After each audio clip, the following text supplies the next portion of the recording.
शांति नगर गांव में 3 भाई रहते थे, कान्हा, गोविंदा और मक्खन।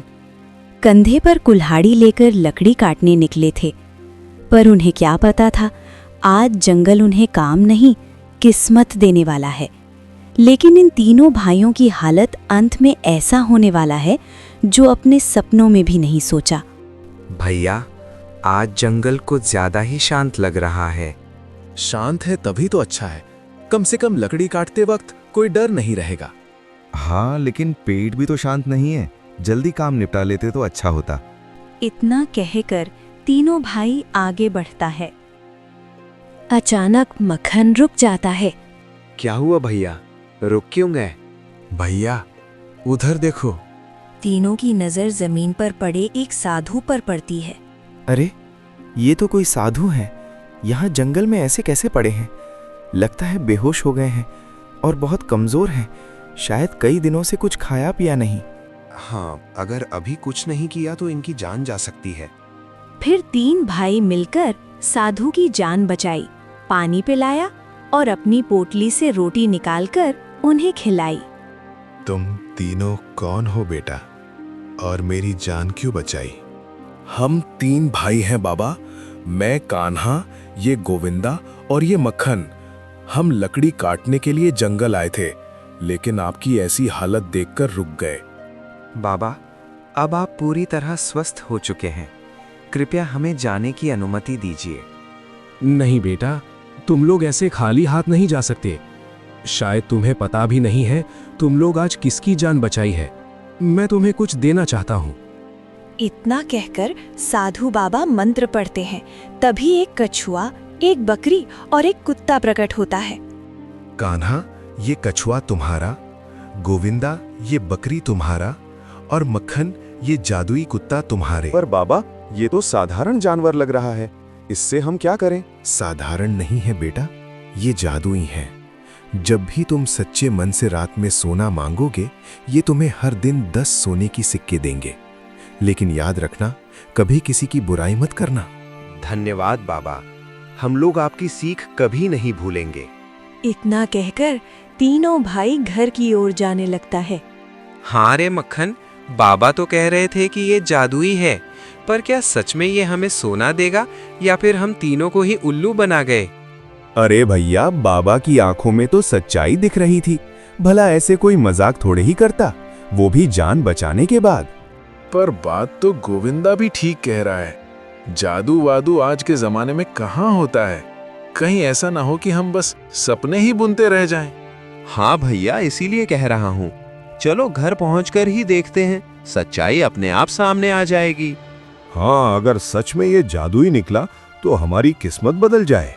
फिर 3 भाई मन में बहुत सारे सवाल और ढेर सारी उम्मीद लिए घर की ओर जाने लगता है। रास्ते पर उनके मन में यही चलता है कि सच में जादू होगा या झूठ है। ये सब सोचते सोचते तीनों भाई घर पहुंचता है और घर में आकर देखता है बाबा की तबीयत बहुत ही खराब हो चुका है। बेटा, वक्त आ गया है, अब ज्यादा देर नहीं है मेरे पास। मेरी आखिरी बात को ध्यान से सुनो। मैंने जिंदगी भर जो कमाया है, जो थोड़ी बहुत संपत्ति बनाई है, वो सब तुम्हारी है। तुम तीनों भाई आपस में बैठकर शांति से बांट लेना। किसी को कम ज्यादा लगे तो बात से सुलझा लेना। लेकिन बेटा, इस जमीन, इस पैसे के लिए कभी झगड़ना मत, कभी एक दूसरे का नुकसान मत करना, क्योंकि जो अपने भाई को गिराता है वो खुद भी कभी उठ नहीं पाता। बेटा, अगर मेरी कोई बात याद रखो तो बस ये रखना, मेरे जाने के बाद भी तुम हमेशा खुश रहना। इतना कहकर वो दम तोड़ देता है। बाबा, नहीं, आप हमें छोड़कर कैसे जा सकते हैं? हम अभी तैयार नहीं हैं आपके बिना जीने के लिए। हमें अकेला मत छोड़िए बाबा।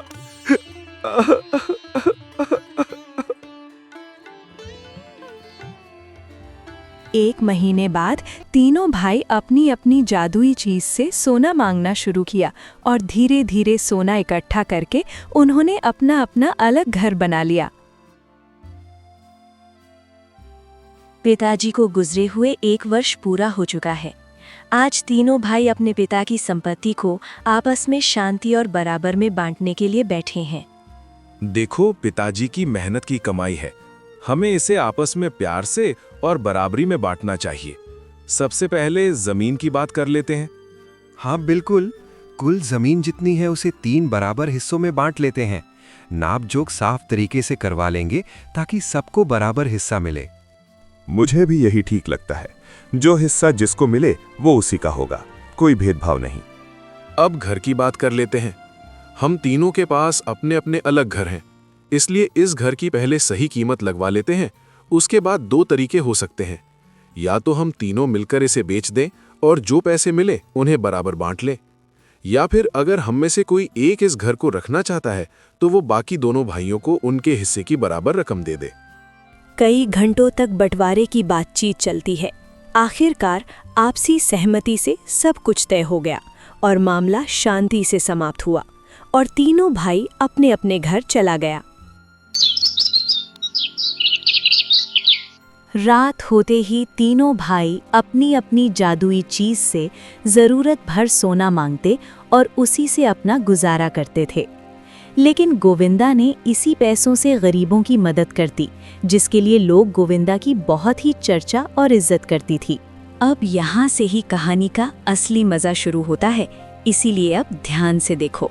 भाई मानना पड़ेगा, गोविंदा जैसा दिल वाला इंसान कम ही मिलता है। हाँ, कल ही मैंने देखा, एक बूढ़ी अम्मा के पास पैसे नहीं थे और वो बीमार भी थे।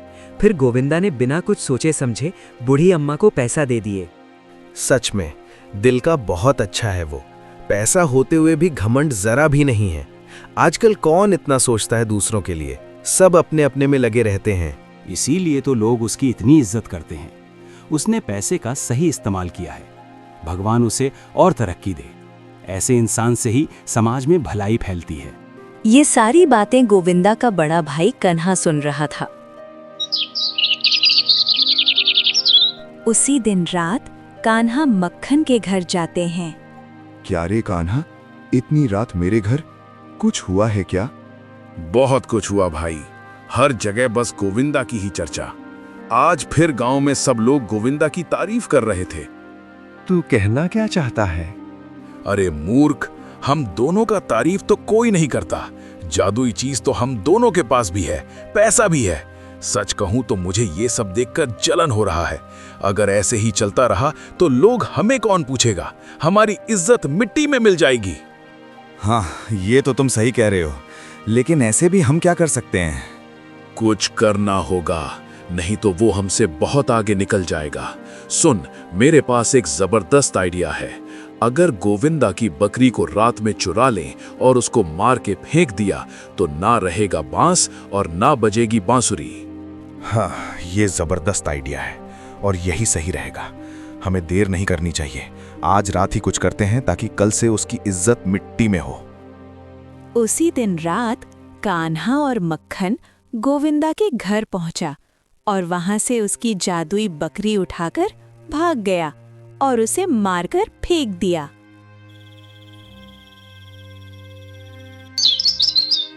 सुबह जब गोविंदा की नींद खुली तो वो अपनी बकरी को ना देख बहुत ही परेशान हुआ। फिर इधर उधर ढूंढने लगा, लेकिन काफी खोजने के बाद भी जब बकरी नहीं मिली तो वो फूट फूट कर रोने लगा। अरे मेरी बकरी कहाँ चली गई? किस तरफ ढूंढूं तुम्हें? हे भगवान, मेरे बकरी मुझे लौटा दो। नहीं नहीं नहीं, मैं शांत नहीं बैठ सकता। इसका बदला लेना होगा। जरूर ये कान्हा का चाल है। कई दिनों से वो मुझे देखकर चलती थी, अब उसे सबक दिखाना होगा। उसी दिन रात गोविंदा कान्हा के घर जाता है। कान्हा जब गहरी नींद में सो रहे हों तब गोविंदा उसके घर में चुपके से घुस जाता है और उनका कछुआ उठा लेता है। फिर वो जल्दी वहां से निकल जाता है और उस कछुए को तालाब में छोड़ देता है। सुबह जब कान्हा की नींद खुली तो वो अपने कछुआ को ना देख गोविंदा की तरह ये भी बहुत परेशान हुआ। फिर इधर उधर ढूंढने लगा, लेकिन काफी खोजने के बाद भी जब ना मिला तब फूट फूट के रोने लगा। हे भगवान, मेरा कछुआ कहाँ चला गया? अब मेरा घर कैसे चलेगा? वही तो मेरा एकमात्र सहारा था। मेरा जादुई कछुआ ही तो मेरा सब कुछ था। हाँ, मुझे पूरा यकीन है ये मक्खन की ही चाल है। वो मुझे रास्ते से हटाकर खुद इज्जत पाना चाहता था। जरूर उसी ने मेरे कछुए के साथ कुछ किया है। मैं भी उसे नहीं छोड़ूंगी। उसी दिन कान्हा कई घंटे से छिपकर मक्खन के घर पर नजर रख रहा था। जैसे ही मक्खन बाजार के लिए निकला, तभी धीरे से कान्हा मक्खन के घर के अंदर घुस गया, पर जल्दी जादुई कुत्ते को जहर मिलाया दूध पिला दिया। काम पूरे होते ही कान्हा बिना समय गवाए वहां से निकल गया और फिर कुछ देर बाद मक्खन बाजार से लौटा। जैसे ही मक्खन की नजर अपने कुत्ते पर पड़ी, उसके पैरों तले जमीन खिसक गई। मेरे कुत्ते, तुझे किसने मार दिया? किसकी इतनी बड़ी दुश्मनी थी तुझसे? हे राम, अब मेरा क्या होगा? मेरा घर कैसे चलेगा? मुझे अकेला छोड़कर क्यों चला गया? कुछ दिन बीत जाते हैं। अब तीनों भाइयों के पास कोई जादुई चीज नहीं रही और जो भी थोड़े बहुत पैसे बचे थे वे भी खत्म होने लगे। इसलिए तीनों भाई अपने अपने जमीन में खेती शुरू करते हैं। 3 महीना बाद 3 भाई की फसल तो बहुत ही अच्छा होता है, मेहनत रंग लाता है, लेकिन एक दूसरों से आगे बढ़ने के चक्कर में एक दूसरों की नुकसान करता है और नतीजा वही होता है कि दूसरों को गिराने के चक्कर में वे खुद भी नुकसान उठा लेते हैं और अंत में तीनों ही अपनी ही चालों का शिकार बन जाते हैं। हमारी फसल इतनी अच्छी थी, मेहनत भी सच्ची थी, लेकिन मैंने ही लालच में आकर तुम दोनों का नुकसान किया। आज देखो सब कुछ खत्म हो गया। भैया, गलती सिर्फ आपकी नहीं थी, मैं भी तो पीछे नहीं रहा। मैंने सोचा था मैं सबसे आगे निकल जाऊं, पर अब समझ आया आगे बढ़ने की चाह में हम सब पीछे रह गए। अब तीनों भाई के पास एक फूटी कड़ी भी नहीं है और दुखी होकर गांव की चौपाल पर बैठा है। अब हमारे पास ना फसल बची, ना पैसा, घर में खाने के लिए एक दाना भी नहीं है। भैया, हमने अपनी ही मेहनत को बर्बाद कर दिया। अगर हम साथ रहते तो आज ये दिन नहीं देखना पड़ता। ये सब बातें चल ही रहा था, तभी राजा के सिपाही कुछ घोषित करने आता है। सुनो सुनो सुनो, महाराज की घोषित है, कल सुबह राज दरबार में एक विशेष सभा आयोजित की जाएगी। महाराज ने राजकुमारी के विवाह के लिए 3 परीक्षाएं रखी हैं। जो भी युवक इन तीनों परीक्षा में सफल होगा, उसका विवाह राजकुमारी से कराया जाएगा और वही आगे चलकर इस राज्य का राजा बनेगा। भैया, क्या हमें भी कोशिश करनी चाहिए? ऐसे भी हम तीनों के पास खाने के लिए कुछ नहीं है। शायद यही मौका हमारी किस्मत बदल दे। हाँ भैया, अगर हम तीनों में से कोई एक भी जीत जाए तो भी बढ़िया होगा। ठीक है, कल हम तीनों राजसभा में उपस्थित होंगे।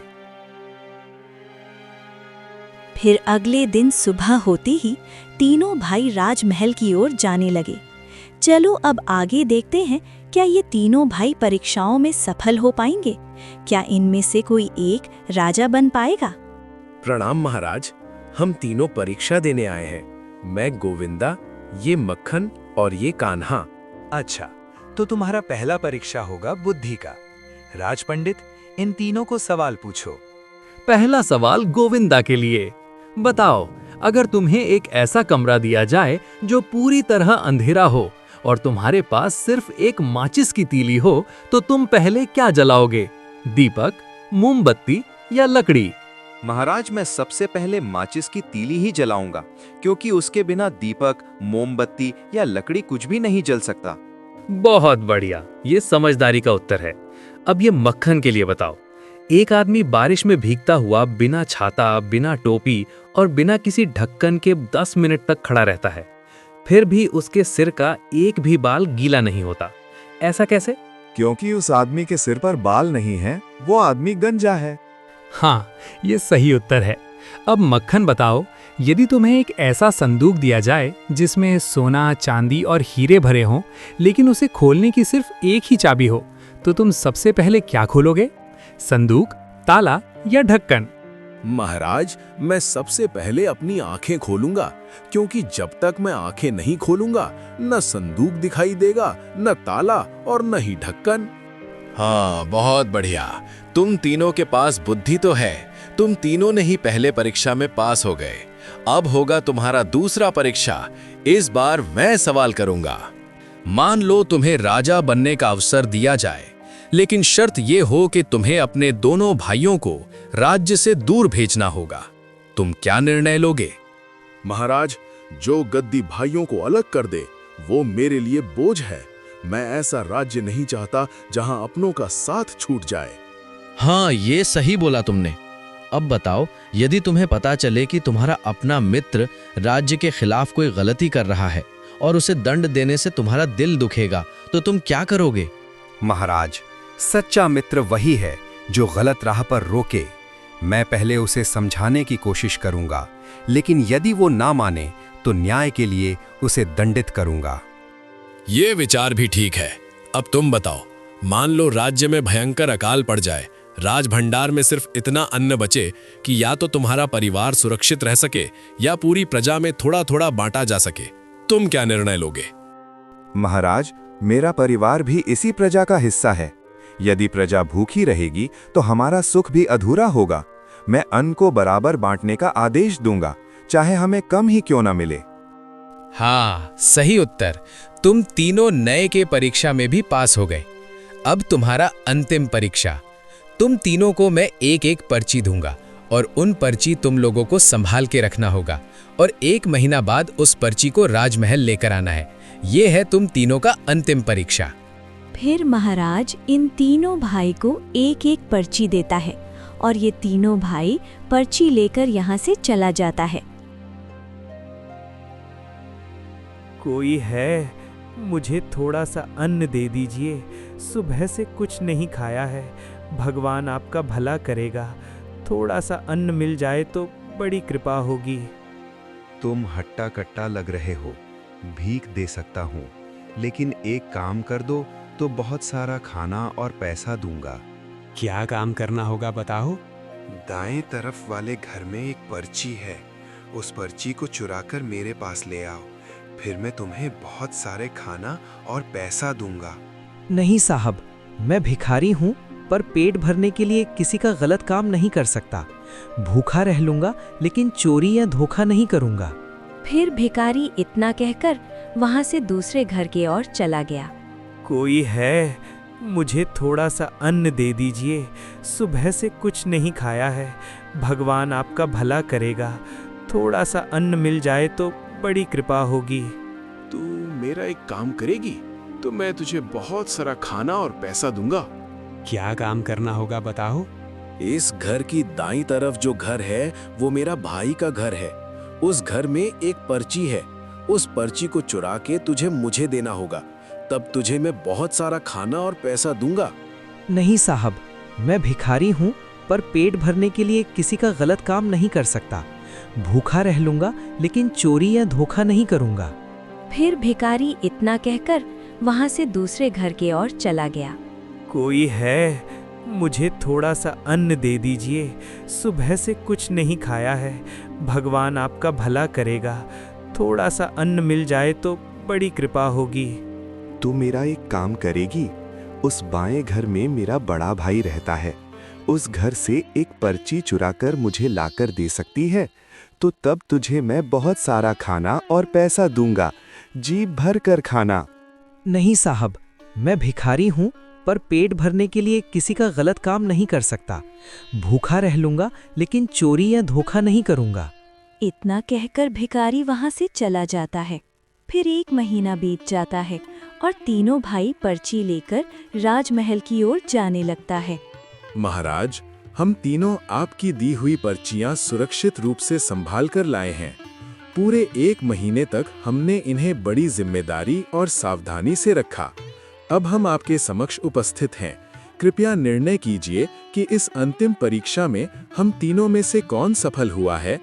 हाँ, तुम तीनों में से कोई भी इस परीक्षा में सफल नहीं हुआ। तुम्हारे हृदय की सच्चाई अब मुझसे छिपी नहीं रही।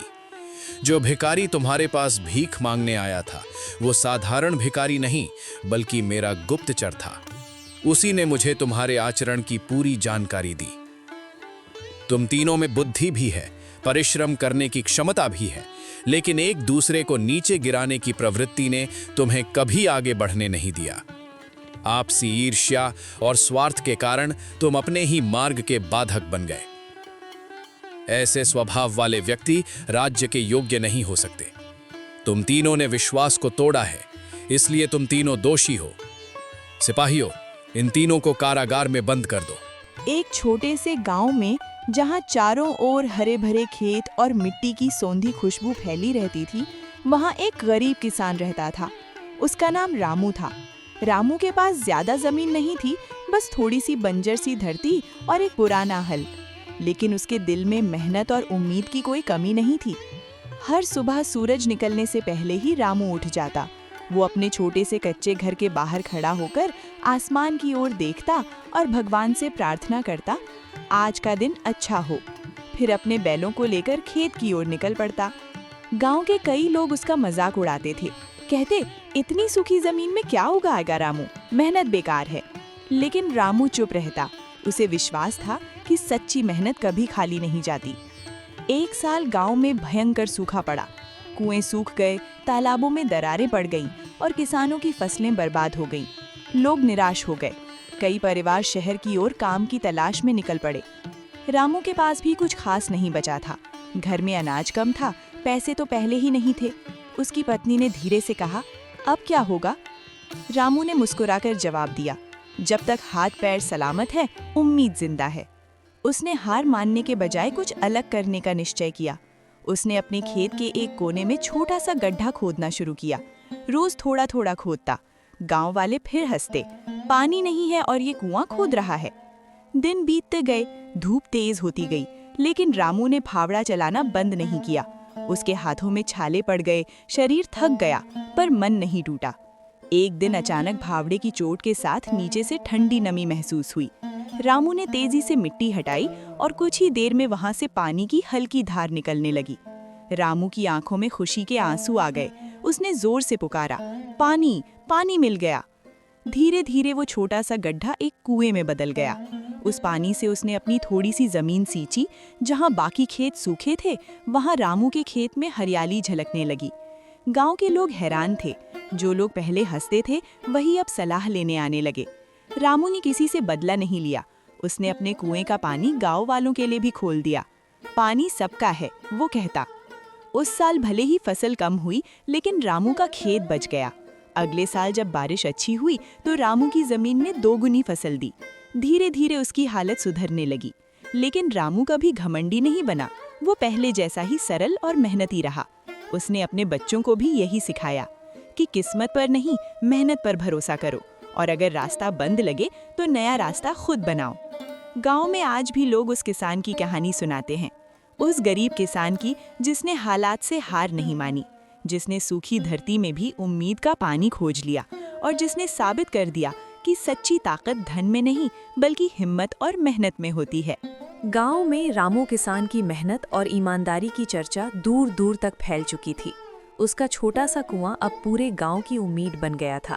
लेकिन कहानी यहीं खत्म नहीं हुई। असली परीक्षा तो अभी बाकी थी। अगले वर्ष बारिश तो अच्छी हुई, पर साथ ही एक नई समस्या खड़ी हो गई। पास के कस्बे का एक बड़ा जमींदार उस इलाके की जमीन खरीदना चाहता था। उसकी नज़र रामू के खेत और उस कुएं पर भी थी। एक दिन जमींदार अपने आदमियों के साथ रामू के घर पहुंचा। उसने कहा, रामू, तुम्हारी जमीन छोटी है, मैं तुम्हें अच्छे पैसे दूंगा। ये खेत मुझे बेच दो, तुम शहर जाकर आराम से जिंदगी बिताना। रामू ने शांत स्वर में उत्तर दिया, जमीन छोटी है मालिक, पर मेरी है। इसमें मेरी मेहनत और मेरे पिता की यादें बसी हैं। इसे मैं नहीं बेच सकता। जमींदार को ये बात पसंद नहीं आई। उसने दबाव बनाना शुरू किया। गांव के कुछ लोग लालच में आ गए और रामू को समझाने लगे, इतना पैसा फिर नहीं मिलेगा, सोच ले। लेकिन रामू ने फिर वही कहा, जिस चीज़ को मेहनत से सींचा हो उसे पैसों से नहीं तौला जाता। कुछ दिनों बाद अचानक रात में तेज आंधी आई, बिजली कड़की, पेड़ टूट गए। सुबह जब लोग खेतों की ओर गए तो देखा रामू की कुएं की दीवार का एक हिस्सा टूट गया था। पानी बहकर बाहर निकल रहा था। गांव वाले घबरा गए। अगर कुआं टूट गया तो पूरे गांव की पानी की आस खत्म हो जाती। रामू बिना समय गंवाए मिट्टी और पत्थर जुटाने लगा। उसकी पत्नी और बच्चे भी साथ लग गए। धीरे धीरे कुछ गांव वाले भी आ गए। रामू ने किसी से शिकायत नहीं की, न ही हार मानी। उसने बस इतना कहा, ये कुआं सिर्फ मेरा नहीं, हम सबका है। अगर इसे बचाना है तो हमें मिलकर काम करना होगा। उस दिन पूरा गांव एक साथ जुट गया। जिसने जो बन पड़ा किया। किसी ने पत्थर उठाए, किसी ने मिट्टी। तो दोस्तों, अगर आपको कहानी पसंद आई है तो वीडियो को एक लाइक करके चैनल को सब्सक्राइब कर दो।